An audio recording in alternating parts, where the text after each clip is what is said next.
Welcome to another Simple Dad Instagram tutorial. In this video, I'll show you how to delete or update your Instagram's note status on Instagram.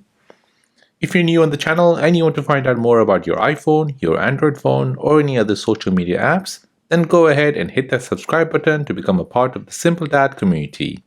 Hit the like button if you find this video useful.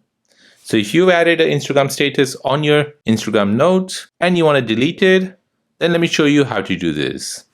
So first you want to go ahead and open up Instagram. Next you want to tap on your DM icon here, the top right. Now you want to go ahead and tap on your profile icon here, just above your note. This will give you this prompt here, the bottom.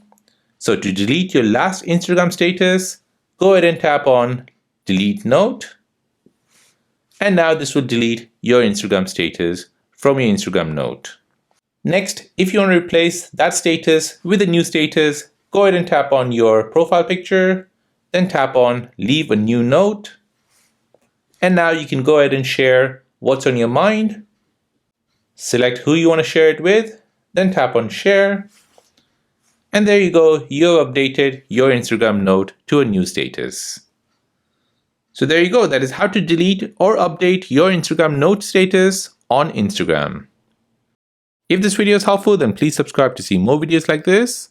If you have any other questions, then please do let me know in the comment section down below. Thanks for watching and see you in the next one.